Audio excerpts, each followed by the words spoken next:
Thanks for staying with us. Oh, there's no nation. Let's start with the Punch. APC Assembly tackle Adeleke. Governor sacks 12,000 workers.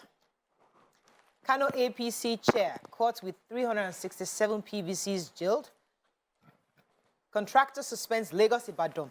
Road construction resumes. January. Somebody who took that story? Thank you.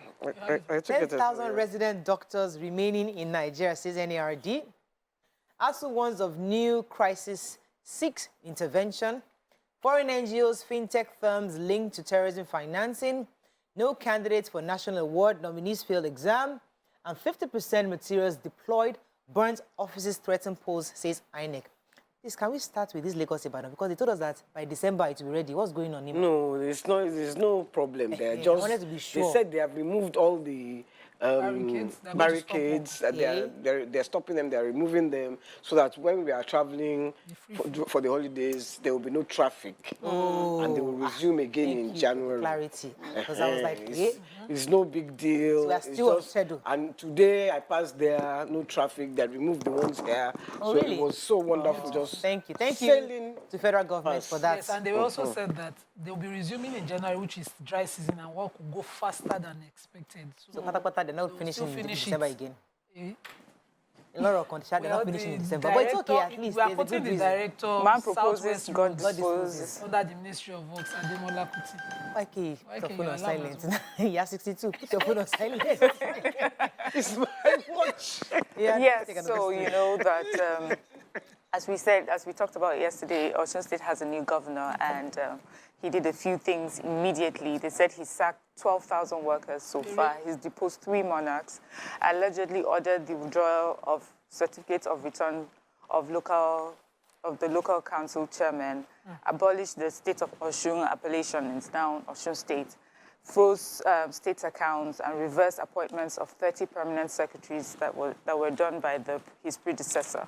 And APC is kicking against it. The national vice chairman, Southwest for APC, saying that the governor shouldn't get too excited, that he should understand that governance is a continuum. It doesn't matter, what side of party that you're on, and that most of the agreements is done by, it's a contractual relationship, and that, so he has to respect that. It's not something he just go about, or else he'll bring about distractions. They'll be in court for so long, back and forth. So he should please be more objective as he goes forward, with all these things. But he responded saying that he set up 4 committees. They're going to look into this, investigate. He said some petitions had been, done, and so he has to investigate that. And once that is done, whatever it's the outcome of those petitions, but I'm not the state even sure would know. Why Oyetola employed those 30 permanent 12,000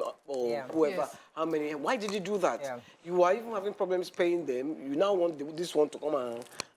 Okay, so I was going to take, you know that Obiajulu has been looking for the financiers of Boko Haram for a while. Anyway, I have some news for her. The federal government, no, we don't have news.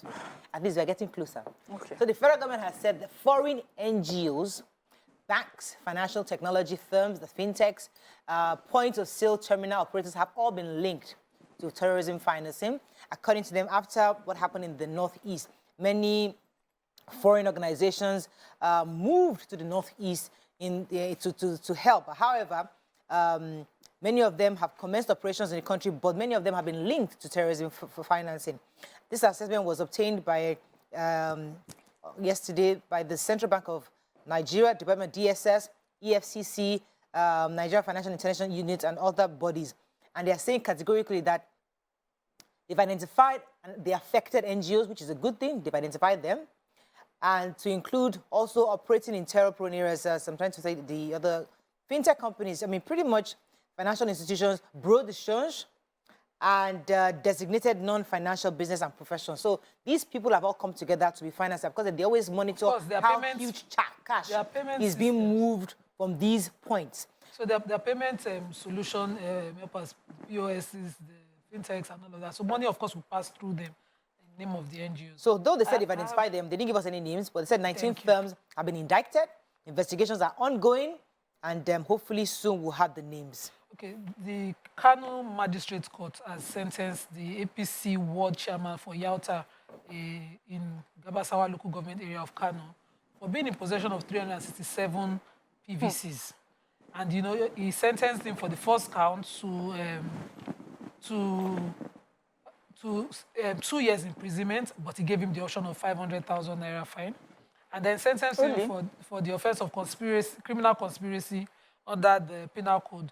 And then gave him 6 months in jail for that, and gave him the option. So it was it's either you go to jail or pay the money. It's not along with the money. So he gave him the option of another 50,000 naira fine for the second count. It's just sad that, you know, this could have been used to deter, but, you know, the judge in his discretion. Okay, let's move on quickly to Daily Sun. Federal government warns Nigerians traveling to the US and the UK. Kano's detention, IPOB writes US to intervene. Tinubu begins 8-day foreign tour on December 4th to meet Nigerians abroad. Appeal court sinks Senate president's re-election bid. 2023 polls, INEC chairman warned staff says allegiance to Nigeria is sacrosanct. Buhari's son-in-law, Saban, dumps APC, claims party has no regard for rule of law. Government presses ahead with grazing reserves and ranches. Fire destroys goods worth 700 million in Onitsha market.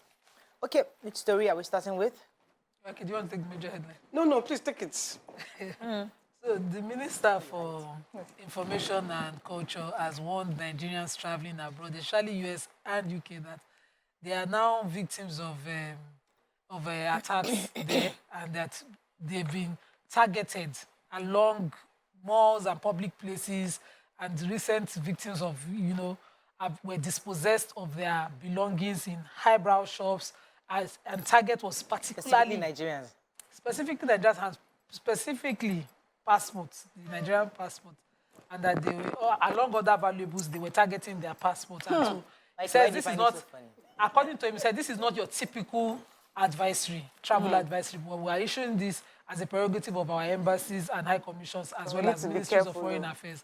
It is merely a piece of advice to Nigerians who may be visiting the affected And those of you parts. like Waiki finding it hilarious, please, there is a problem when people steal your passport. Yes. It's not a good thing. That's your identity. Yes, it's who you are as a nation.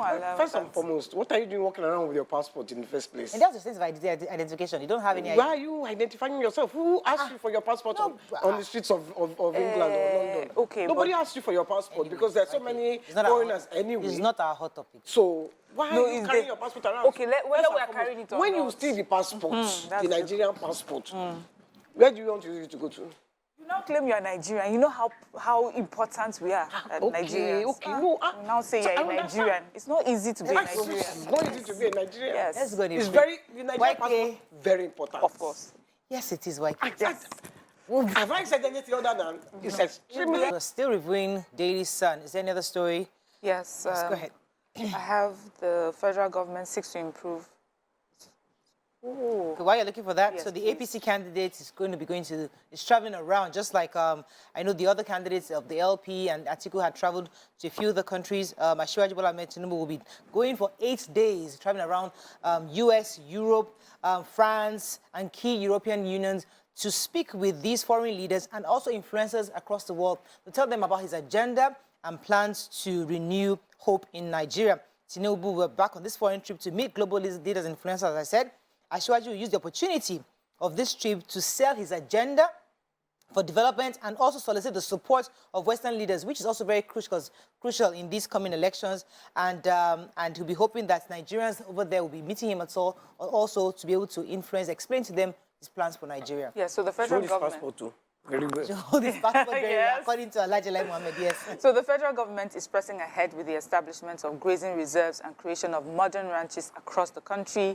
16 locations in 8 states have been mapped out as livestock service centers, as is contained in the NLTP. That's the National Livestock Transformation Plan. We all remember the hula baloo that happened. And so government is saying that, first of all, they have also met with the states that had an issue. And so they explained to them the difference between reserves and grazing. And so far, these states are now on board, and they have allowed for ranches to be established in their states. It also says that this would solve the perennial problem of the header farmer crash. He says that he does not think that any header would deliberately just push his cows onto farms, but these accidents happen where, you know, you're not watching. But this these reserves will go a long way in solving those problems. So it seems like many of the states are on board with this, and we hope that it will solve many of our issues, especially those clashes. Hopefully. Going forward, hopefully. Okay, let's move on now to the Nigerian Tribune. Petrol sells as high as 260 naira per litre in many states. Tribune is best political in reporting at 2022 NMMA. NDIC declares 100% dividend to pay depositors of 20 liquidated banks. FG issues travel advice to Nigerians in Europe and US over increased robbery incidents. ASUU student activists protest, say FG failed to honor Gbajabiamila's MOU. Appeal court reinstates Adebutu all Ogun PDP candidates. And Osun governor nullifies employment of workers done after July 17th, suspends 3 monarchs' appointment. Okay, which story are we starting with? Just, you know, stating Yep. what we've been going through for the past 1 month, I would say.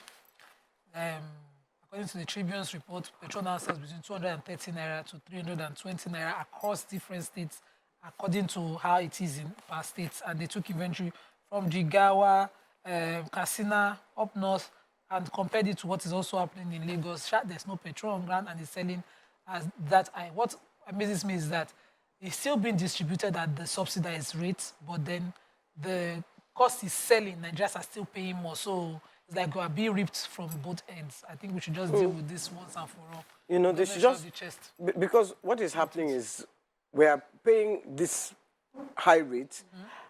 We are not complaining. We are all queuing and we are fighting. So they should just remove it. Exactly. And we are still but if we remove, we are at risk of paying 400 naira to the litre. NNPC told us. As it is now, they are paying There are subsidy. some people that are paying, and then we are still buying it this high. 260. So somebody is already we are being ripped from both sides. So they should just deal with it. So, let's know where we are again, so that they don't come and give us subsidy excuse for the developments we need, and then we're still paying high. Okay. My only problem is if you do it and it goes above the 400 naira, because it might just skyrocket to 1,000 naira. And it might come down again if when oil prices go down. So I guess the market forces will determine this. I don't know about anything that goes What goes up in Nigeria that comes down? Hardly This ever. one is not a Nigerian product; it's a foreign product. So if it goes down, Petrol? It's not a Nigerian product now. We bring it from abroad. Yeah. It's a foreign product. So it's the international forces that determine what we pay. But let's move on. Yes, NDIC, the Nigerian Deposit Insurance Corporation, is saying that it has strengthened the process and procedure for data collection in microfinance and primary mortgage banks. It was explained that through the single customer view platform, the corporation developed and which will help to ensure availability of quality, timely, and complete data to the NDIC. This is especially because to help reimburse depositors, you know, that some of the institutions' licenses had been revoked by CBN. And so this platform would really help in making sure depositors, you know, get their monies, which is good. Data is important. And sometimes when I read our stories, I'm wondering, is this 2022? I wish we had this conversation earlier, but it's good that we've put this in place, and it will be easier for depositors to get their monies back. So ASUU is carrying placard in Ibadan. The ASUU, they're not happy. Professor Ayo Akinwole, who was he was actually I think he's the chairman in the ASUU Ibadan chapter, they had to carry placard yesterday because they were unhappy with the federal government not honoring the MOU that was signed with the Gbajabiamila, who was the one that actually chaired that meeting. So the government is was supposed to pay the withheld third-party deductions, including check-off dues from March to October 2022. None of these have been paid. He said that the Monday's protest became necessary because, according to ASUU, they believe that the government is on a mission to destroy public universities through inadequate funding and through their war against ASUU. And we're asking again that the federal government should please honor the MOU. There's still a pending MOU during Jonathan's period that's been honored. And the recent one that was recently signed, they should please honor and pay, because the federal government is still insisting that no work, no pay is going to be upheld. And as we're saying, at least pay us and let us wait to go back to work. This is quite sad if they have to go back to strike. It will be really sad because coming towards the elections is not a good thing. So somebody should wake the Minister of Labour to know what he's doing. What are we doing? What's next? Vanguard. Adeleke fires 12,000 workers. We talked about that already. Let's find the story of not taking. 2023, beware of politicians. CGN warns judges. Nigeria issues travel advisory. We talked about that. 2022 Merit Award. FG disqualifies 32 nominees. Yobe North, Lawan loses as appeal court affirms Machina as APC candidate. It's doubtful herders willful destroy farms, says federal government. Zulum apologizes to Atiku over attack on convoy in Borno. Ogun PDP crisis appeal court reinstates Adebu to others. And terror war, 886 hardened Boko Haram fighters for trial. Which story? I'll take this story. Zulum apologizes to Atiku over attack on convoy in Borno. Unfortunately, that's the story, because I thought that the report would give us, a breakdown of the apology and what has been done since then, and if the hoodlums have finally been identified. But it just says that he has apologized to him, and then he goes on to just talk about the fact that he will make sure that no other party clinches any seats, appointments in his state, because for many of them, they've been away from Borno State, and all of a sudden, after 4 years, they are all trooping in, trying to get the people of the state to vote for them. But I really wanted to hear more about this apology and what the government of in Borno State is doing so far to arrest these hoodlums. Yeah, the Boko Haram fighters were transferred from, they were transferred to Giwa project in Kainji, Niger State for prosecution. He said 323 detainees were transferred to Operation Safe Corridor for de-radicalization, demobilization, and rehabilitation. He said 82,000 of them surrendered. Out of the 82,000, 16,000 were active male fighters, 24,000 were women, while 41,161 were children. And then they also spoke about the Chibok girls who they found. They found, I think, 11 of the Chibok girls, all of them with children, some with as many as 4 children. I thought that was really, really sad, And remember we took a story once where they said that some of these girls are deciding to go back to the abductors. Yeah. Well, the CGN had the special session held by the Supreme Court to mark the 2022-23 legal year. Also sort of warned the judges that they should, the justices, that they should look. We have just 90 days to the elections. They should be very careful to be pawns in the hands of politicians, and that the NJC is on standby, of course, to carry out the disciplinary action against any reported justice. And that this is the time when politicians are. And you also bemoan the situation, the condition of the situation of crime in our society today. Say there's high-level, high-caliber crimes happening around, and security of lives and property is no longer. All right, so we have to wrap up, but let me take this final story. So the Nigerian National Order of Merit, that's NNOM, has said that this year 2022 awards, they have no winner. And according to the chairman of the board, that's Professor Shakarau Yakubu, who said that nobody was, he explained that the 32 nominees for this award did not pass the, were not able to pass the necessary quota to get the awards. According to him, 4 candidates, there were 14 of different categories, and said that none of them were able to qualify for the award. And they said this award is actually is a separate order of dignity in the highest honors category in the fields of science, medicine, engineering, technology, and humanities, including arts and culture. So these 32 nominees, who they send out the applications, and unfortunately none of them were able to. I was shocked to find out they write an exam for that award. Well, that's all we can take on Front Page Review today.